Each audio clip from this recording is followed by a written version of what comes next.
Welcome to the Deep Dive, where we tear apart complex technical sources so you don't have to. Today, we're really tackling a critical topic, decoding the subnet mask. For most people, this is just a confusing set of numbers you punch into a router. But our sources show it's actually, well, it's the entire blueprint for how a network is designed. It really is. It's the unsung hero of IPv4 design. The mask is what imposes order on those 32 bits of an IP address. Its main job, its fundamental job, is to draw a line. A line in the sand. Exactly. A totally rigid line that divides the address into two parts. You have the network prefix and you have the host identifier. And the length of that line, that's what sets the rules for the whole network, right? Specifically, how many devices can actually live on that subnet. That's the key. So our deep dive today is all about getting you past just memorizing numbers. We want you to be able to look at an IP address and a mask and just instantly see what the designer was trying to do. Okay, so to get there, we first have to master the 3 different ways a mask can be written. Then we dig into the hidden structure of the address itself. Yep.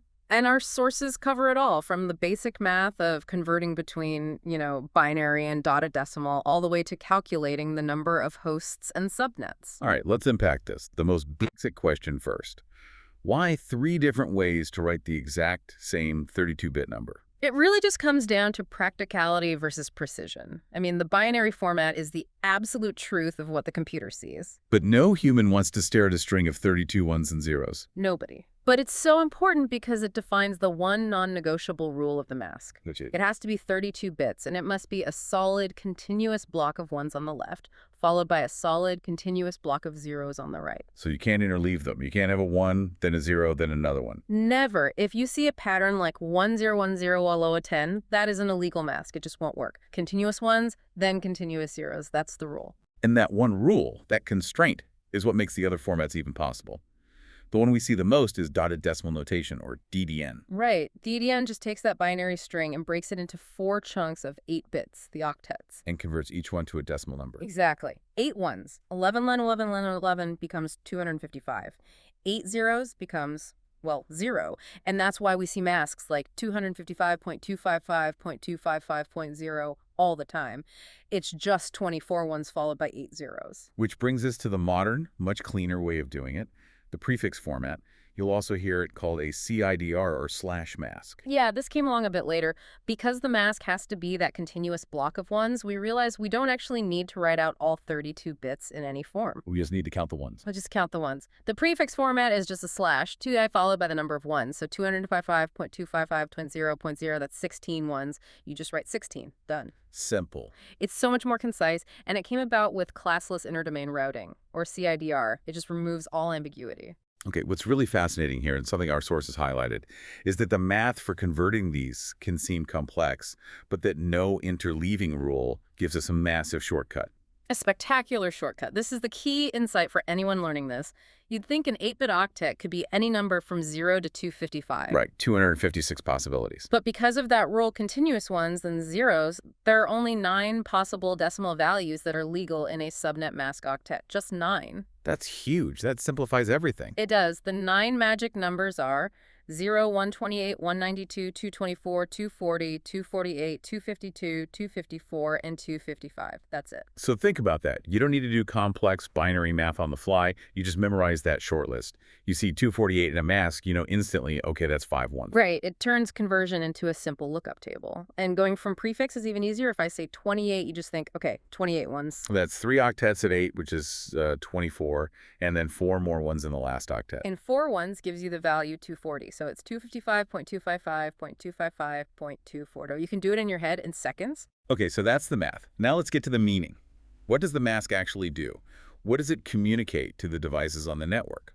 This gets us to the 2-part view. This is the modern, classless way of looking at it. The mask's ones define the prefix part, which we can call P, and the mask's zeros define the host part, or H. The postal code analogy you mentioned earlier seems Right. perfect here. It's the best one. The prefix, the P part, is the ZIP code. It's the neighborhood. Every single device in that subnet has to have the exact same prefix value. And the host part. That's the unique street address within that ZIP code. It has to be different for every device. It's how a device knows if traffic is for a local neighbor or if it needs to go to the router. If the destination prefix doesn't match mine, I send it to the default gateway. You got it. That's the fundamental logic. But here's where it gets a little more complicated.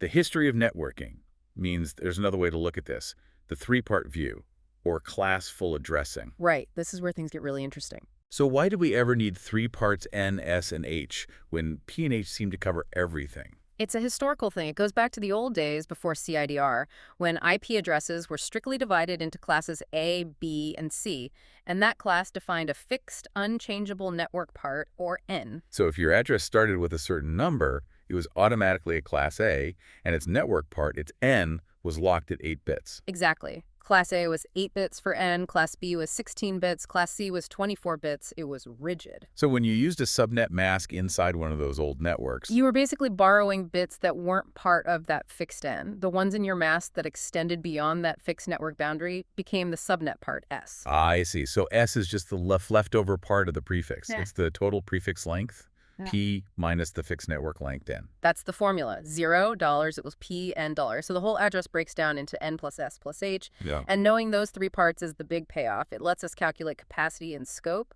Okay, let's start with capacity. Calculation 1. How many hosts can you have in a subnet? The formula for that is 2 to the power of H minus 2.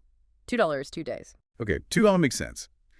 H is the number of host bits, so that's the total number of possible combinations. But why the minus 2?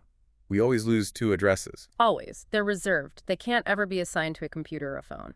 The first one is the subnet ID. That's the address where all the host bits are zeros. It represents the network itself.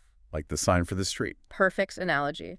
And the second reserved address is the broadcast address. That's where all the host bits are ones. A packet sent there goes to every single device on that subnet at the same time. Okay, so that's the fire alarm for the whole street. You can't live with the fire alarm. You can't. You try to assign either of those to a host and things will break. Got it. Now for the second calculation.